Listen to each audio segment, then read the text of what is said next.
Yes okay. आवाज पहुंच रहा है सबको ठीक से? हाँ sir. Yes okay okay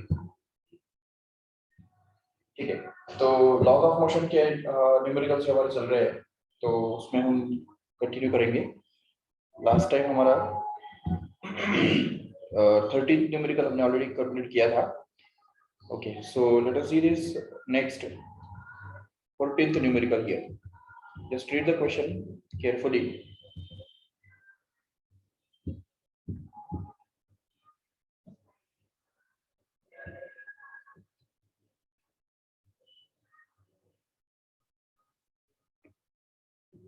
Yes, I hope you can see this question.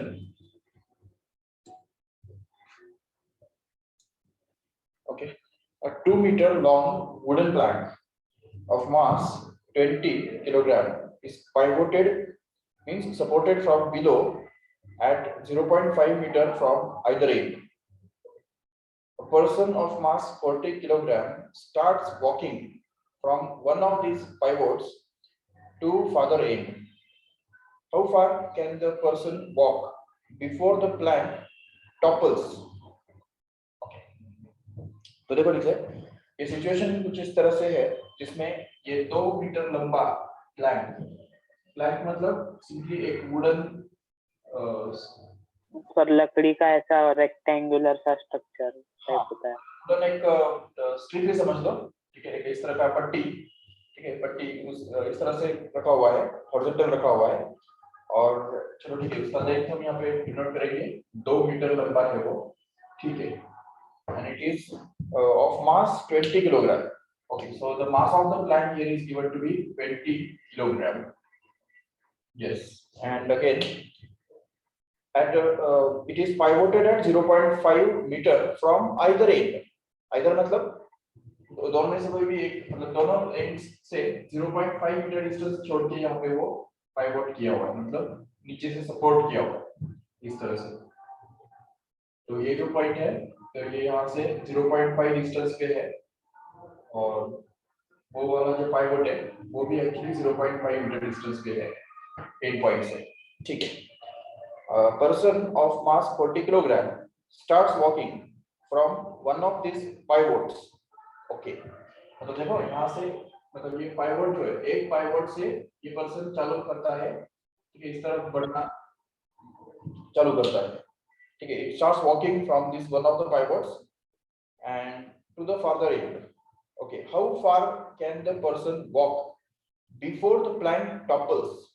तो मतलब हमको ढूंढ के ये निकालना है कि कितना दूर वो जा सकता है, मतलब कितना वो डिस्टेंस चल सकता है जस्ट बिफोर द प्लैंक टॉपल्स। अभी टॉपल्स का मतलब क्या होता है समझो इसको ठीक से। देखो सपोज ये डिस्टेंस है इस तरह से,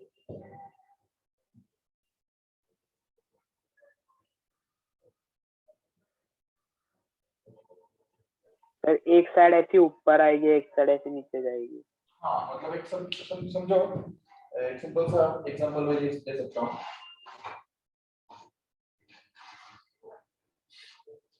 ये देखो, समझो ये एक प्लैंक है, ठीक है।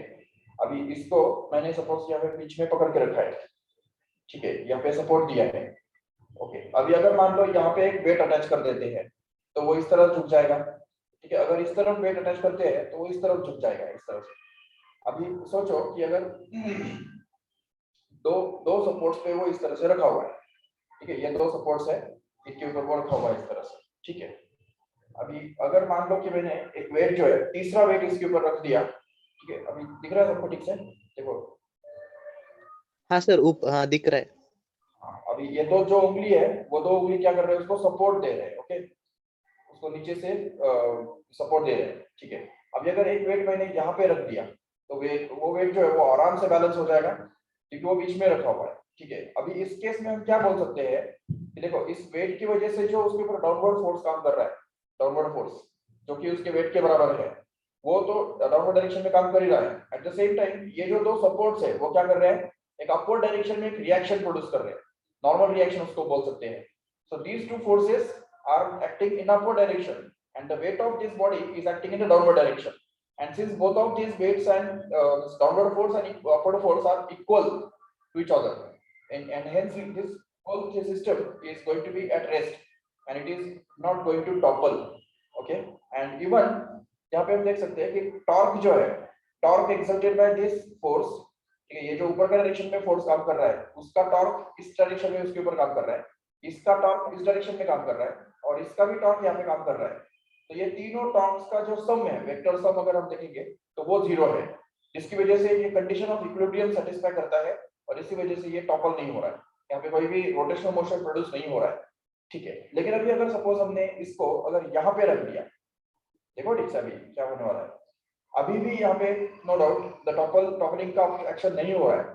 उसका रीजन ये है कि यहाँ पे इस नॉर्मल रिएक्शन की वजह से जो ऊपर डायरेक्शन में फोर्स काम कर रहा है और इसके वेट की वजह से जो डाउनवर्ड फोर्स काम कर रहा है, उनका जो टॉर्क है वो टॉर्क एक्चुअली इस पूरे स्ट्रिप के या इस प्लैंक के जो वेट का जो टॉर्क है डाउनवर्ड डायरेक्शन में वो काम कर रहा है यहाँ पे, तो वो यहाँ पे सेंटर में काम कर रहा है डाउनवर्ड डायरेक्शन में। ठीक है, तो वो टॉर्क और ये इसका इन दोनों का जो टॉर्क है, मतलब ये इसका टॉर्क जो है ऊपर डायरेक्शन में है और इसका जो टॉर्क है वो डाउनवर्ड डायरेक्शन में है। मतलब this weight is trying to rotate in the clockwise direction. So आपकी तरफ से अगर देखा जाए तो ऐसे डायरेक्शन में रोटेट करने के लिए ट्राई कर रहा है और ये जो टॉर्क है नॉर्मल रिएक्शन का वो इस तरफ उसको रोटेट करने के लिए ट्राई कर रहा है और एट द सेम टाइम इसका जो वेट है खुद का प्लैंक का वेट वो डाउनवर्ड डायरेक्शन में काम कर रहा है, जो कि उसको फिर से इसी डायरेक्शन में ट्राई करना है, रोटेट करने के लिए ट्राई कर रहा है। लेकिन एज अ रिजल्ट यहाँ पे रिजल्ट ये है कि the sum of all the torques is still going to be 0 here. The sum of all torques is going to be 0 because all anticlockwise torques and clockwise torques are just equal. ठीक है, तो दोनों बराबर बराबर है। जितने भी सारे क्लॉकवाइज टॉर्क्स हैं उनको अगर ऐड करो और जितने भी सारे एंटी क्लॉकवाइज टॉर्क्स हैं उनको भी अगर ऐड करो तो उन सब का जो टोटल है वो बराबर मिल रहा है, इक्वल है। इसलिए यहाँ पे नेट टॉर्क 0 है, प्रोड्यूस नहीं हो रहा है। लेकिन अगर मैं इस वाले ऑब्जेक्ट का जो टॉर्क है वो अगर बढ़ा देता हूँ, सोचो ठीक से, अब यहाँ पे अगर हमने उसको अगर रख दिया तो देखो टॉपल हो गया, समझा कैसे? तो इसको यस सर क्लॉकवाइज टॉर्क मिला उससे। यस, क्लॉकवाइज टॉर्क जो उसके ऊपर काम कर रहा है वो टॉर्क डोमिनेंट हो गया। डोमिनेंट मतलब जितना भी एंटी क्लॉकवाइज टॉर्क्स थे उससे वो ओवरकम कर गया, उससे ज्यादा हो गया, जिसकी वजह से वो टॉपल हो गया। देखो इसको फिर से हम देख सकते हैं यहाँ पे, देखो ये देखो, ठीक है।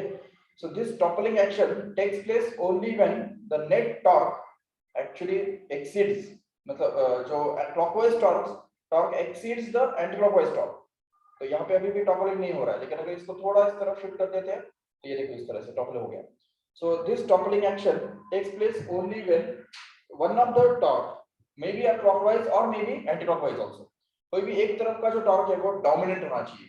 जब तक दोनों टॉर्क्स बराबर बराबर है तब तक टॉपलिंग पॉसिबल नहीं है। ठीक है, टॉपलिंग होने के लिए कोई तो भी एक टॉर्क जो है वो डोमिनेंट होना चाहिए। अभी यहाँ पे बात करते हैं, देखो यहाँ पे कौन से टॉर्क्स काम कर रहे हैं, चेक करो एक बार ठीक से। एक तो इस 0.5 न्यूटन मतलब 0.5 डिस्टेंस पे ये जो सपोर्ट दिया हुआ है, इस सपोर्ट की वजह से एक नॉर्मल रिएक्शन इसके ऊपर काम कर रहा है ऊपर के डायरेक्शन में, जिसको हम बोलेंगे N1। ओके, अब यहाँ पे दूसरी तरफ ये जो दूसरा सपोर्ट है N2, वहां पे भी एक नॉर्मल रिएक्शन काम कर रहा है, उसको हम बोल सकते हैं N2। अच्छा, ये N1 और N2 दोनों सेम रहेंगे या डिफरेंट रहेंगे, ये डिपेंड करता है कि इसके अलावा इन N1 और N2 के अलावा तीसरा जो फोर्स है वो कहाँ पे है और कितना है। ठीक है, क्योंकि अगर मान लो कि ये इन दोनों के अलावा दूसरा कोई भी फोर्स नहीं है और इसका सेंटर के ऊपर जो ये 20 किलोग्राम का जो फोर्स काम कर रहा है वो अकेला ही डाउनवर्ड डायरेक्शन में अगर काम कर रहा है तो उस केस में N1 N2 सेम रहेगा, नो डाउट। जैसे समझ सकते हो कि अगर मान लो जिस प्लेटफॉर्म पे मैं खड़ा हूँ वो भी एक तरह से एक प्लैंक ही है, देख सकते हो आराम से।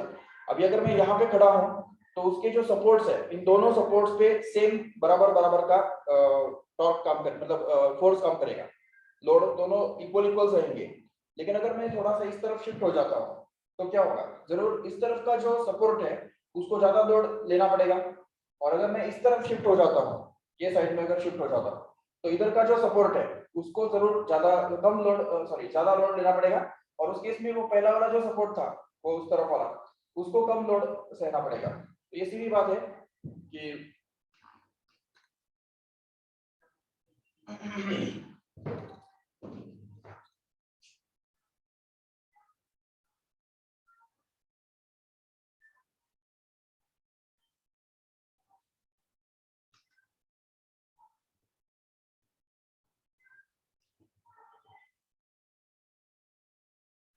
yes, okay.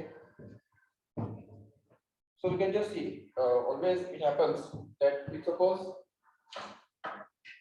there is a plank like this, and suppose that a weight is added here, exactly at the center, then both of these supports will carry the same load. But if suppose this weight is at this point here, यहाँ पे अगर weight डाल देते हैं तो उस case में क्या होगा कि ये जो सपोर्ट है इसको ज्यादा लोड सहना पड़ेगा, इसको कम सहना पड़ेगा। और एट द सेम टाइम अगर यहाँ पे अगर हम सपोज वेट डालते हैं या उसके नजदीक यहाँ पे अगर वेट डालते हैं तो उसकी वजह से क्या होगा, इस वाले को ज्यादा लोड सहना पड़ेगा, उसको कम सहना पड़ेगा। तो ये होता रहता है कि अभी लेकिन यहाँ पे क्या है ना कि एक फोर्स जो है वो पूरे प्लैंक का जो खुद का वेट है वो तो एग्जैक्टली सेंटर पे काम करने वाला है, और वो भी कितना 20 किलोग्राम के बराबर है। ठीक है, 20 किलोग्राम इतना वेट उसके ऊपर डाउनवर्ड डायरेक्शन में काम कर रहा है, ये तो हमने समझा है। ठीक है, और वो भी कितने डिस्टेंस पे होगा जरूर देखो, क्योंकि यहाँ पे ये 2 मीटर डिस्टेंस पे है, तो मतलब इधर से वो एक्चुअली 1 मीटर डिस्टेंस पे होगा। कोई भी एक पॉइंट से अगर देखेंगे तो उसका डिस्टेंस 1 मीटर है। ठीक है, तो ये तो हमने मेजर कर लिया, चलो ठीक है। अभी इसके अलावा और एक फोर्स उसके ऊपर काम कर रहा है, कौन सा बताओ?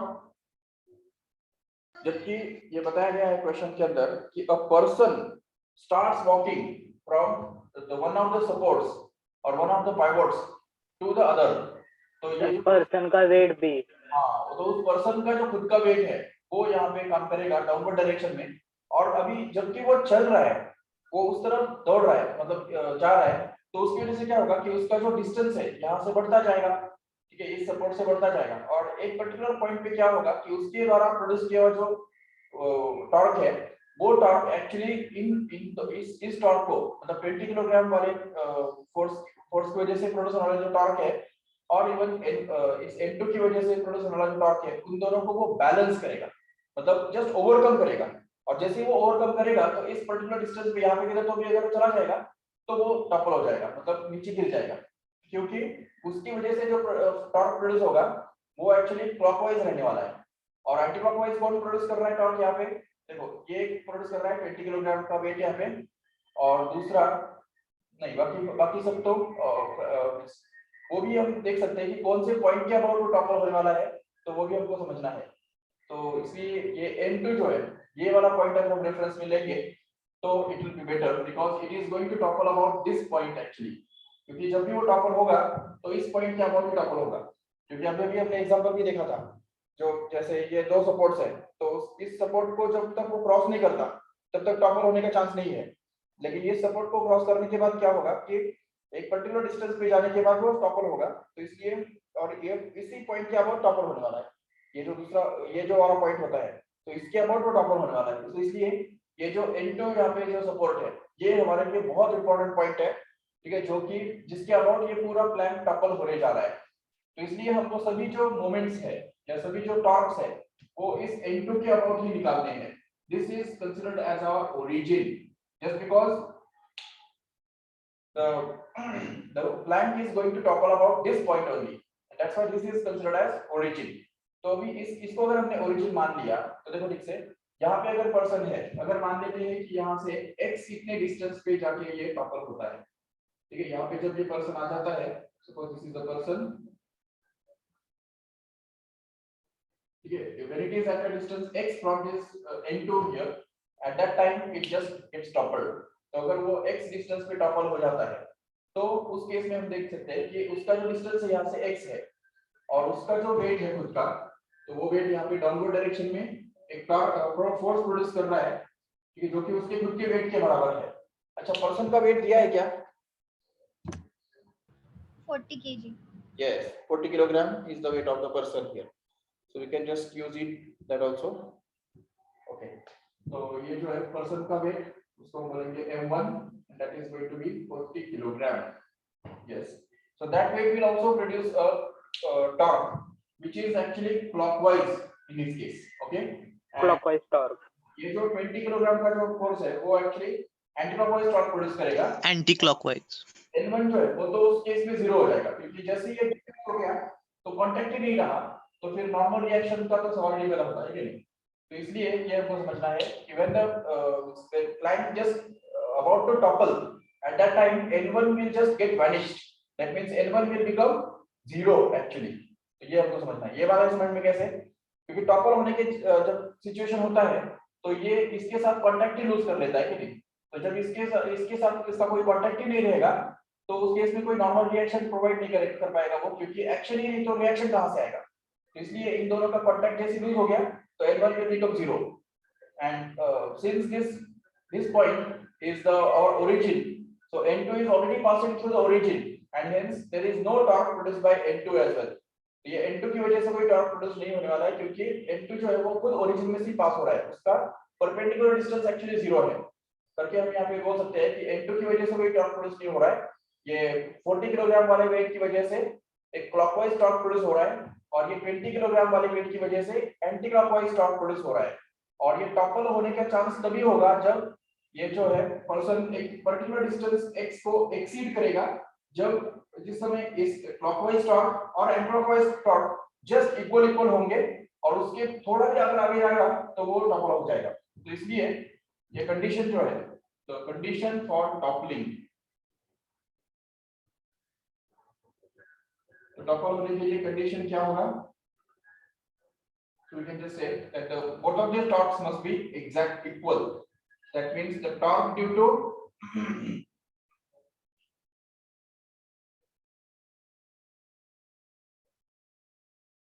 weight of person must be exactly same as the torque due to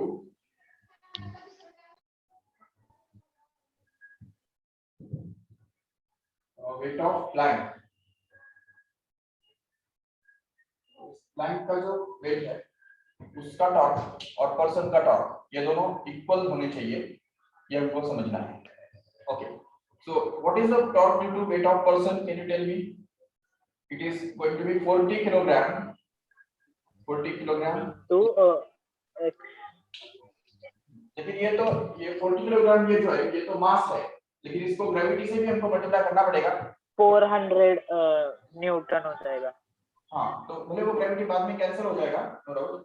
तो चलो फिर भी करेंगे मल्टीप्लाई, तो 9.8 ये हो गया और ये हो गया force. Okay, only force, but we should multiply this force by perpendicular distance of that force from the fixed point। X। yes, x x होगा सर। x हो गया, and that is going to be equal to the torque produced due to the weight of the plank। so the torque produced due to the weight of the plank is 20 into 9.8 into 9.8 by perpendicular distance between these two। what is this? Plank कितना distance पे 0.5 पे है। Okay, और ये जो है वो centre पे है, मतलब 1 मीटर पे है, तो ऑब्वियसली ये डिस्टेंस भी 0.5 होगा कि नहीं? बिल्कुल। Yes sir. तो ये डिस्टेंस जो है वो 0.5 ही होगा बिल्कुल, क्योंकि ये टोटल जो है वो 1 है, उसमें से 0.5 हटा दो तो बचेगा ये 0.5। Yes. तो इसलिए यहाँ पे आएगा 0.5, that's all। So if you just use this condition here, then we can get this as 9.8 cancel, 40x should be equal to 20 into 0.5, which means 0.5 this x is 0 will also equal get to cancelled, and we'll be left with 4x is equal to 2 into 0.5 मतलब 1, which means x should be actually equal to 1 by 4 मतलब वो 0.25 0.25 metre. 0.25। Okay, तो distance 1.25 हो जाएगा। हाँ, क्योंकि यहाँ से हमको ढूंढ के निकालना है ना डिस्टेंस, तो क्योंकि यहाँ से उसने स्टार्ट किया, we start from one of the pivot। if you just read the question carefully, then you can just see it's already given that the person starts walking। see here, the person starts walking from one of these pivots to the farther end, मतलब यहाँ पे इस pivot से वो start कर रहा है दूसरे एंड की तरफ। तो कितना, और हमको निकालना क्या है देखो ठीक से, वो भी हम समझ सकते हैं आराम से। How far the person can walk मतलब पर्सन ने कितना वॉक किया, मतलब पर्सन ने कितना डिस्टेंस ट्रेवल किया, वो हमको ढूंढ के निकालना है। प्लस तो 1.5 हाँ, 1.2 डिस्टेंस जो है वो टोटल 1 मीटर हो गया, क्योंकि ऑलरेडी ये 0.5 है। सेम वैसे हम ये प्रूव कर सकते हैं कि ये भी 0.5 ही रहने वाला है। तो अगर ये 0.5 और ये 0.5 ऐड कर दो तो वो 1 बन गया, और प्लस और x ये कितना है, तो इसलिए point distance, 0.2 yes, the total distance required will be actually 1 plus x, where x is actually 0.25 and hence it becomes 1.25 meter. That's all. Just take the screenshot of this. Sir camera थोड़ा नीचे करोगे क्या? हाँ, अरे दिखेगा ना 1.25 answer है, नीचे में क्या जरूरत है?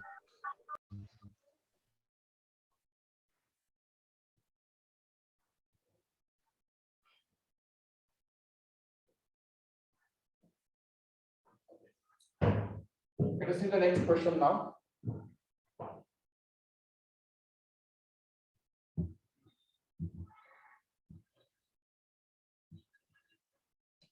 Yes, just read this question carefully. A 2-meter long ladder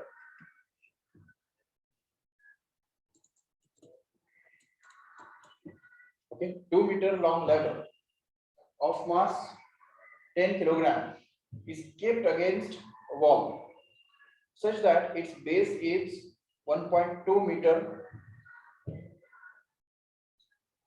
Okay. So let us try to draw the diagram.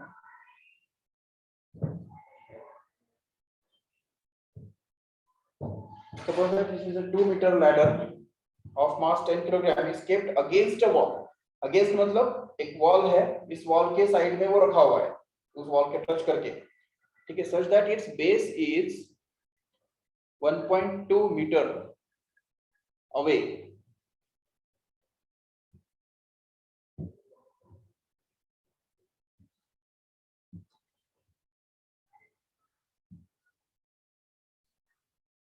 Okay, from the wall. Yes. तो मतलब उसका जो बेस है वो वॉल से उतना डिस्टेंस दूर है. Okay, the wall is smooth but the ground is rough. Roughness of the ground is such that it offers a maximum horizontal resistive force for sliding motion, which is half of that of the normal reaction at the point of contact. ये भी याद रखो. Friction दिया है, friction दिया है. हाँ, friction के बारे में लिया, लेकिन क्लियरली मेंशन नहीं किया है कि वो फ्रिक्शन है करके, बट इतना ही बोला है कि roughness of the ground is such that it offers a maximum horizontal resistive force which is half of that of the normal reaction eight the point of contact. A monkey of mass 20 kilogram starts climbing the ladder. Okay, तो ये monkey जो है वो ladder के नीचे से ऊपर की तरफ जाना चालू कर रहा है, ठीक है. So how far can it climb along the ladder and how much the horizontal reaction at the wall, how much is the horizontal reaction at the wall, ठीक है. तो वॉल के ऊपर कितना horizontal reaction होगा उस समय, ये भी हमको ढूंढ के निकालना है, ठीक है. देखो फिर से रीड करेंगे स्टार्टिंग से फिर से. तो डायग्राम जो है वो कुछ इस तरह से रहने वाला है. देखो, a 2 meter long ladder of mass 10 kilogram is kept against a wall. Okay, so this is suppose the wall and this is suppose the ground. Okay, and 2 meter long ladder वो इस तरह से हमने ड्रॉ किया यहाँ पे. This is the ladder and its length is already given to be 2 meter. तो ये जो distance है वो 2 meter है. Okay, और ये दिया है कि such that its base is 1.2 meter away from the ground, the wall. तो इस वॉल से 1.2 मीटर डिस्टेंस पे उसका बेस है, लैडर का बेस है. देखो ठीक से, इस लैडर का बेस यहाँ पे 1.2 मीटर डिस्टेंस पे है वॉल से, ठीक है. और ये भी दिया है कि 2 मीटर लॉन्ग लैडर मतलब क्या, ये चलो ठीक है, 2 मीटर लंबा लैडर तो है, लेकिन उसका वेट भी दिया है, मास भी दिया है ना 10 kilogram. and mass of the ladder will actually be acting at the midpoint of the ladder here. So इस ladder के बिल्कुल midpoint पे उसका वेट काम करेगा जो कि 10 किलोग्राम के बराबर होगा. बिल्कुल।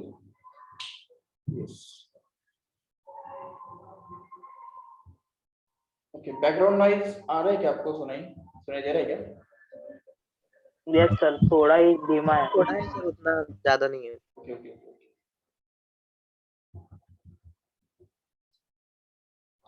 ठीक है, तो देखो अभी यहाँ पे वॉल इज स्मूथ।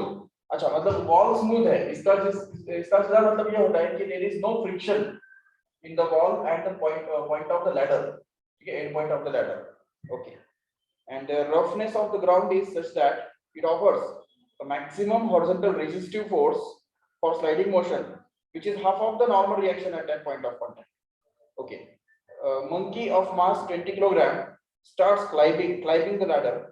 तो मतलब ये जो 20 किलोग्राम का जो मंकी है वो इस लैडर के ऊपर चढ़ना चालू करता है। ठीक है, तो how far it can climb, ये हमको ढूंढ के निकालना है। अभी बता सकते हो कि what is the approach in the question, मतलब एग्जैक्टली हमको निकालना क्या है? How far the monkey can climb मतलब क्या? मंकी तो कितना सर भी कौन से पॉइंट तक मंकी क्लाइम करेगा जब तक लैडर नीचे नहीं आएगा थोड़ा? क्योंकि देखो क्या होता है ना कि जितना मंकी ऊपर जाएगा उतना क्या होगा कि उसका जो टॉर्क है उसकी वजह से, उसके वेट की वजह से जो टॉर्क अप्लाई होने वाला है वो बढ़ता जाएगा, क्योंकि इस पॉइंट से उसका डिस्टेंस बढ़ता जा रहा है।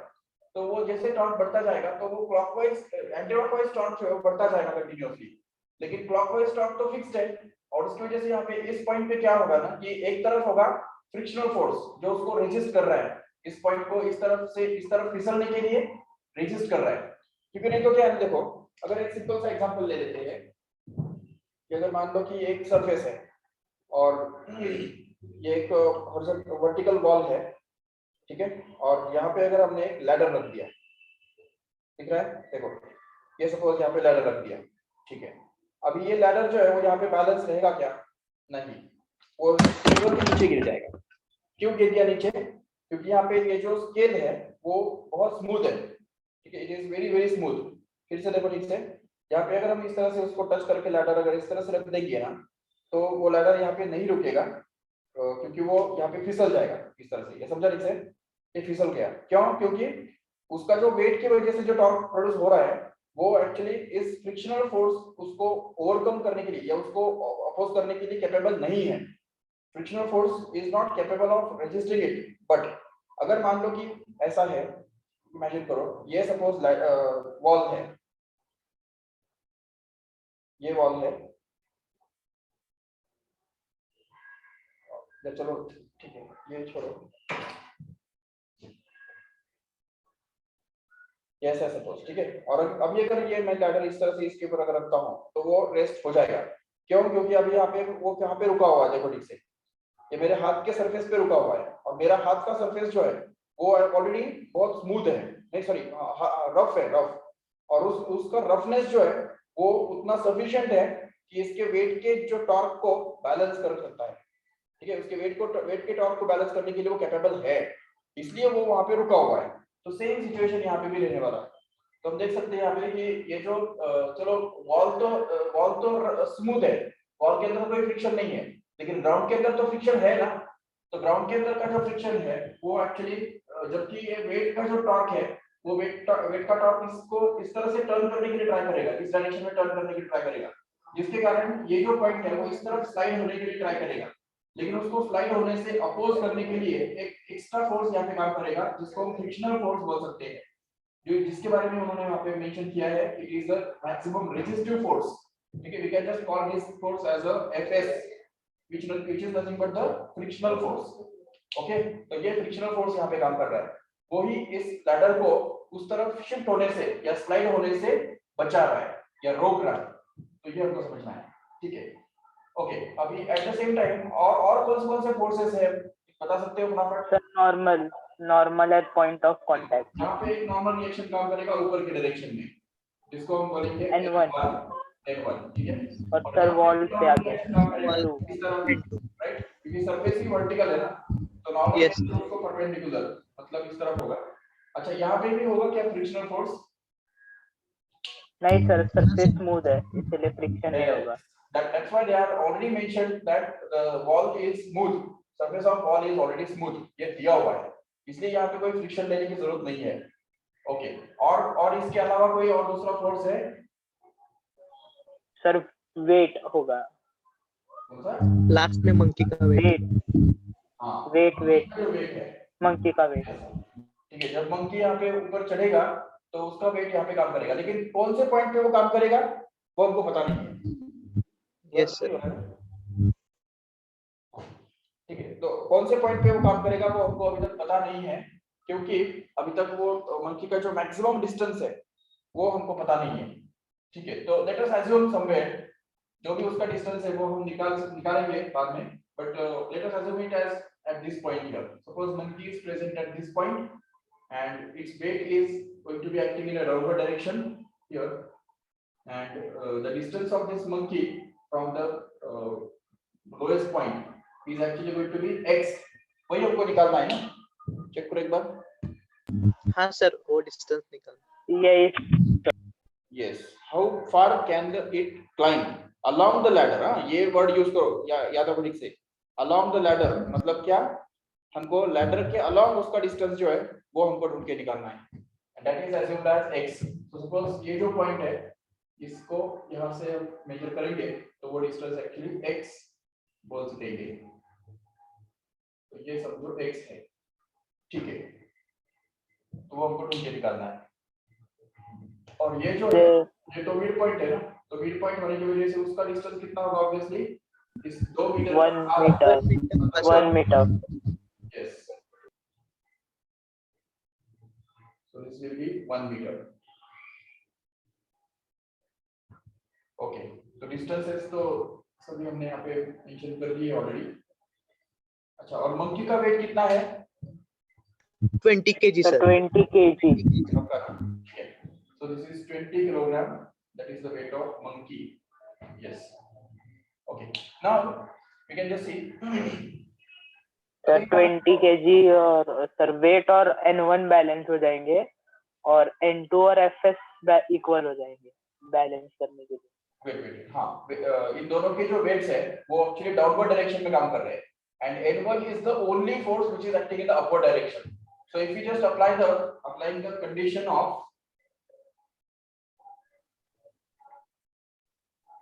translational equilibrium, okay, translational equilibrium, then we can just get that the sum total of all the forces must be equal to 0. That means N1 which must be taken as positive, and this 20 kilogram is equal to negative minus 20. अच्छा, इसमें g भी आने वाला है, यहाँ पे 20 kilogram के साथ g भी आएगा। g मतलब ग्रेविटी, एक्सेलरेशन टू ग्रेविटी, इसके साथ ग्रेविटी आएगा। लेकिन देखो एक बात हम यहाँ पे कर सकते हैं कि 20 और किलोग्राम और 10 किलोग्राम इन दोनों फोर्सेस को अगर हम किलोग्राम वेट में अगर रखेंगे, फोर्सेस को अगर किलोग्राम वेट में रखेंगे तो वहां पे g लेने की जरूरत नहीं है, क्योंकि 1 kilogram weight this is the another unit of force. Remember, 1 kilogram weight is always equal to 9.8 newton.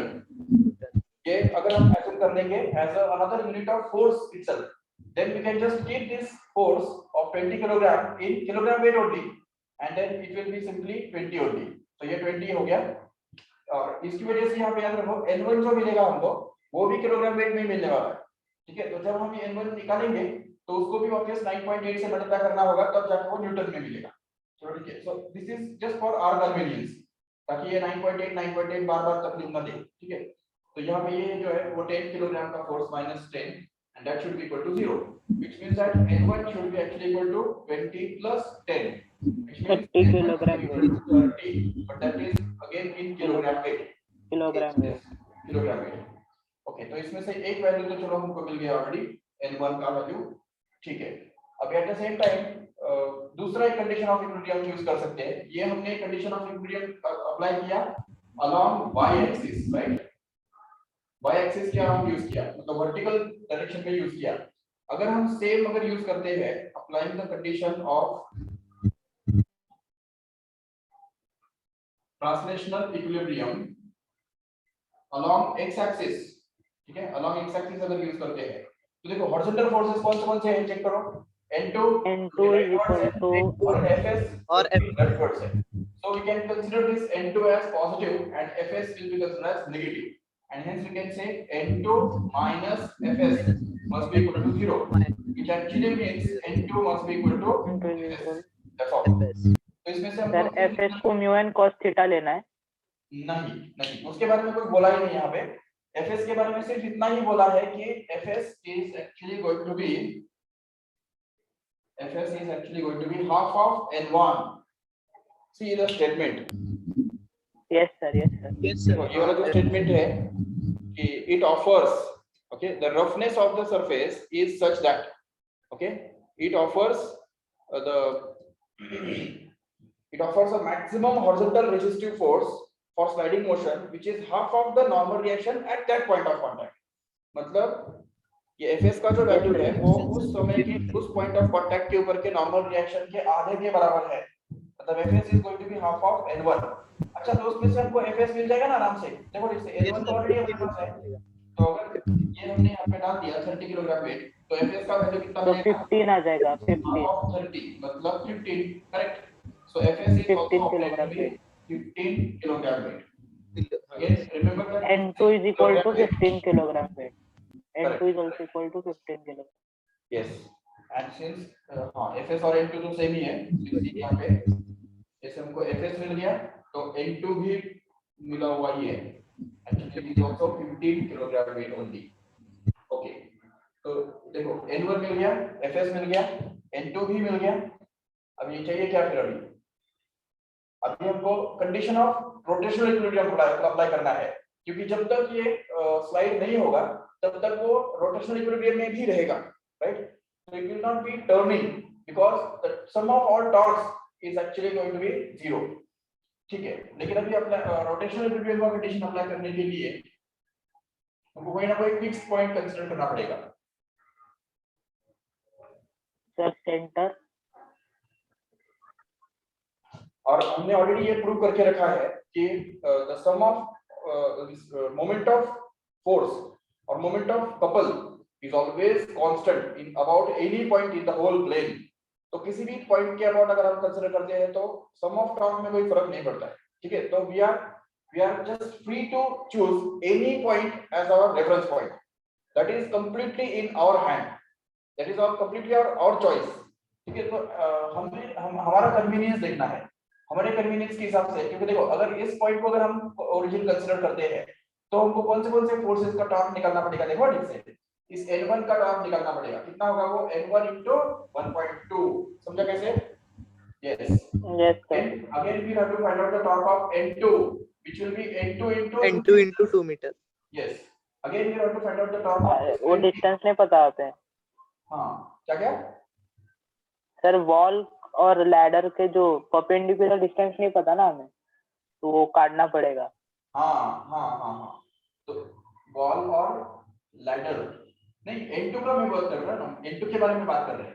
अब देखो इस पॉइंट और N2 के बीच में परपेंडिकुलर डिस्टेंस तो यही तो है ना, अब वो निकालना पड़ेगा। नहीं सर लेकिन लेंथ नहीं पता, वो निकालना पड़ेगा। हाँ पाइथागोरस थ्योरम से वो निकाल सकते हैं आराम से, क्योंकि ये 2 मीटर पता है, ये 1.2 मीटर पता है, ये मिल जाएगा आराम से, ठीक है। But again problem here is that this 2 kilogram 20 kilogram जो वेट है वो यहाँ पे काम कर रहा है, वो इसका हॉरिजॉन्टल डिस्टेंस मतलब ये परपेंडिकुलर डिस्टेंस, ये वाला डिस्टेंस हमको ढूंढ के निकालना होगा। ओके, यहाँ से वो कितना दूरी पे है, फिर यहाँ पे ये जो डिस्टेंस है वो भी निकालना होगा, और इतने सारे डिस्टेंसेस हमको निकालने होंगे अगर इस पॉइंट को हम फिक्स पॉइंट लेते हैं तो, ठीक है। अबाउट 10 kg ले लेंगे। क्या अबाउट 10 kg अबाउट 10 kg भी लेंगे तो भी ये डिस्टेंस तो निकालना ही पड़ेगा, ये डिस्टेंस निकालना पड़ेगा, ये डिस्टेंस और ये डिस्टेंस, सब डिस्टेंसेस निकालने पड़ेंगे। देखिए see I think it will be better to choose this point as a reference point. Why? Because already the two forces are passing through this point itself, so their torque is already going to be 0 ना। Yes sir, net torque 0 होगा। ये point को choose करने से फायदा क्या होगा कि N1 ऑलरेडी उसमें से पास हो रहा है, तो उसका परपेंडिकुलर डिस्टेंस तो 0 हो गया, तो उसका टॉर्क निकालने का सवाल नहीं पैदा होता। वापस ये जो Fs है वो भी उसी में से पास हो रहा है, तो इसलिए उसका भी परपेंडिकुलर डिस्टेंस यहाँ से 0 हो गया, तो उसका भी टॉर्क निकालने से हम बच जाते हैं, ठीक है नहीं। तो ये पॉइंट को चूज करने से वो फायदा होने वाला है, ठीक है। तो इसलिए हम ये पॉइंट चूज करेंगे as a fixed point for finding the moments, इसको बी बोल देंगे, इसको सी बोल देंगे, ओ बोल देंगे चाहिए तो, और इसको चाहिए तो सी, और इसको डी बोल सकते हैं, ठीक है। लेकिन अभी टॉर्क निकालने के लिए हमको ये डिस्टेंसेस और ये डिस्टेंस तो निकालना ही पड़ेगा, और ये डिस्टेंस भी तो निकालना पड़ेगा, ठीक है। तो उसके लिए मैं क्या करता हूँ, ये वाला डायग्राम जो है वो फिर से यहाँ पे ड्रॉ करता हूँ, ठीक है। तो देखो ये वाला डायग्राम फिर से मैं ड्रॉ कर रहा हूँ, क्योंकि वहां पे डिस्टेंसेस निकालना, डिस्टेंसेस ड्रॉ करना थोड़ा सा गड़बड़ होगा। ये लैडर, ठीक है, ये पॉइंट ए, और अभी मैं सिर्फ डिस्टेंसेस दिखा रहा हूँ यहाँ पे, बाकी मैं यहाँ पे फोर्सेस वगैरह नहीं दिखाने वाला, ठीक है। तो ये पॉइंट बी, ये ओ, अभी ये जो सी है, तो सी जो है वो तो सेंटर पे है, मतलब और मिड पॉइंट पे है 1 मीटर। हाँ, तो ये सी है, तो ये जो है उसको हम बोल देंगे पी, ओके। तो ये डिस्टेंस जो है वो 1 मीटर हो गया, ठीक है। और ये जो डिस्टेंस है मंकी का, उसका लोएस्ट पॉइंट डिस्टेंस, तो उसको तो हमने x ऐसे करके रखा है, X वो तो आपको निकालना है। लेकिन यहाँ से अगर एक और परपेंडिकुलर अब करेंगे ना, तो उसको हम बोलेंगे q, okay. It will meet this x axis here in q, okay. ये p है और ये q है, और ये जो टोटल डिस्टेंस है N2 वो 2 मीटर है ऑलरेडी, और ये जो डिस्टेंस है ये भी हमको पता नहीं है, OB, ठीक है। और हाँ, ये OA तो पता है already, OA is already given to be 1.2 1.2 here, yes। चलो ठीक है, तो ये सब डिस्टेंसेस हमने यहाँ पे ड्रॉ किए हैं, ओके।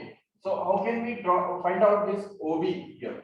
अच्छा, पहले हम क्या करेंगे क्या, applying the condition of rotational हम कर देंगे फटाफट पहले। एंड अबाउट ए, ये आपको कहाँ से लेना है, ए के अबाउट लेना है, about the point, taking moments about point A,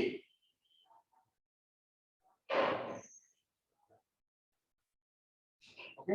A point के अबाउट मोमेंट्स ले लो, तो क्या होगा, देखो कौन से फोर्सेस उसके ऊपर काम कर रहे हैं। एक तो N1, लेकिन उसका टॉर्क 0 हो गया, Fs उसका भी टॉर्क 0 हो गया, बाकी ये जो C पॉइंट पे काम कर रहा है फोर्स, वो है 10 kilogram weight, okay. So 10 kilogram weight force will be acting at a distance how much, ये डिस्टेंस कितना है, यहाँ पे देखो वो AP है, ठीक है, AP। Yes तो इसलिए हम AP 10 को हम मल्टीप्लाई करेंगे AP से, तो उसका टॉर्क मिल जाएगा, ठीक है।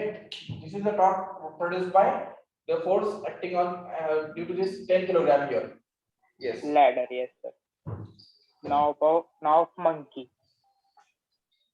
हाँ, तो अभी मंकी का जो ये है वेट है वो है 20 किलोग्राम, ओके। 20 किलोग्राम इनटू उसका डिस्टेंस जो कि यहाँ पे AQ के बराबर है, AQ। और तीसरा फोर्स कौन सा है, वो यहाँ पे N2 भी तो है, N2। लेकिन what is the perpendicular distance of this force N2 from A, can you find out. It is this much, right, which is same as this OB here, yes. Yes. OB के बराबर रहने वाला है वो। अगर यहाँ से हम एक N2 ड्रॉ करेंगे ऐसा परपेंडिकुलर, तो उसका A से परपेंडिकुलर डिस्टेंस मतलब OB के बराबर ही तो रहेगा कि नहीं।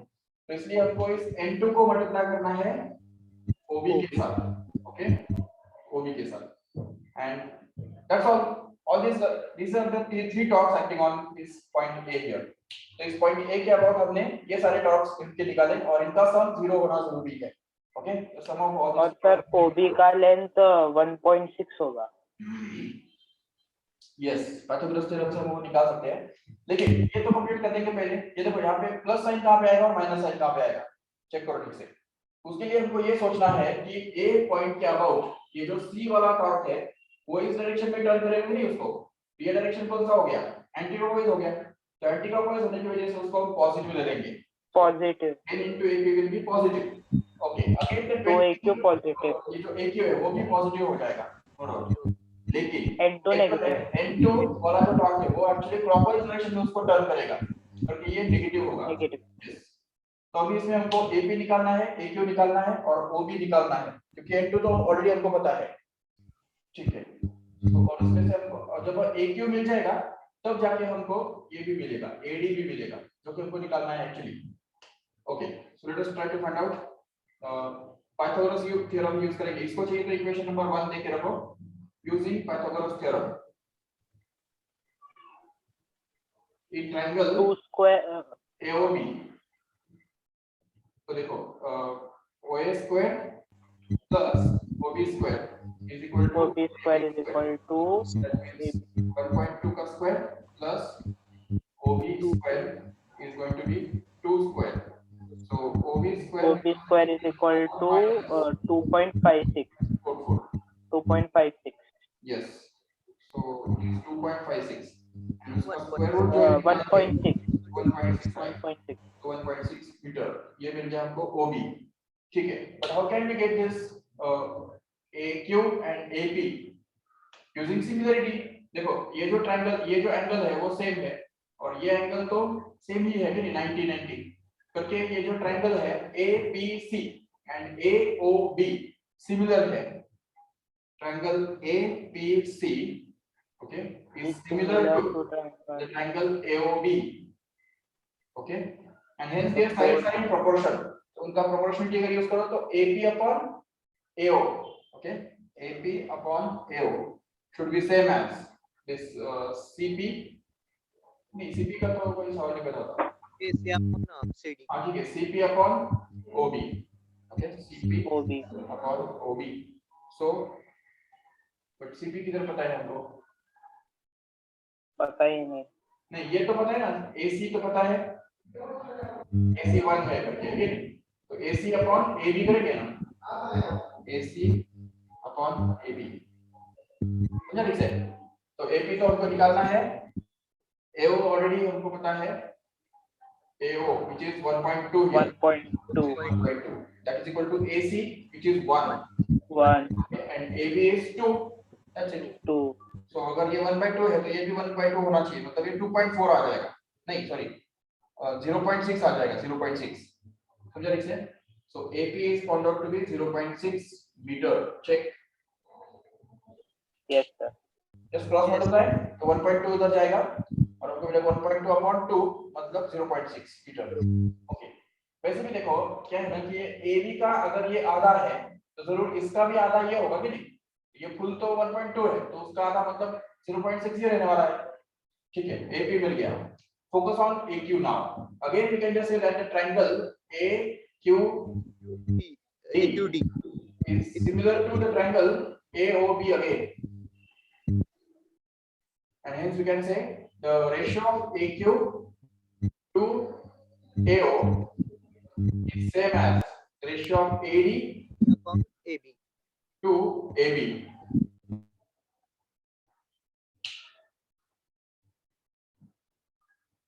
Okay.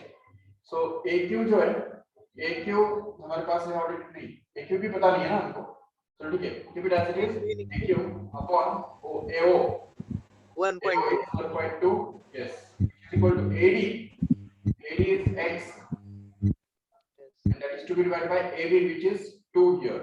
So we can find out AQ to be simply 1.2 x upon 2 means AQ should be equal to 0.6 into x. ये हमको मिल गया AQ का वैल्यू भले चलो ठीक है it's okay it is in terms of x वैसे भी हमको x ही निकालना है तो ये सारे वैल्यूज जो है वो हमको इसमें डालने हैं यहाँ पे so put all these values in equation number 1 okay 1 see what happens. So here it is 10 into AP 2.6 0.6 yes plus 20 into 20 AQ 0.6x 0.6x minus 15 into and minus N2 which is already 15 there into OB 1.6 yes that is equal to 0. So if you just solve this, we can use 10 into 0.6 as 16 only plus 12x minus 15 into 16 कितना होता है 15 15 का 225 plus 15 240 मतलब 24 हो गया वो 24 that is equal to 0. So 6 minus 24 comes out to be actually minus 18 that is equal to 0. Which gives x is equal to 18 upon 18 by 12 मतलब 3 by 2 हाँ 3 by 2 हो गया 1.5 meter 1.5 meter that means the maximum distance the monkey can climb along the ladder will actually be 1.5 meter here. So ये 1.5 metre हमको मिल गया, ठीक है। और क्या पूछा है, चेक करो सर हो गया, वो दोनों भी हो गए सर। हॉरिजॉन्टल रिएक्शन था, वो भी हो गया N2। भी हो गया सर पहले। How much is the horizontal reaction at that wall?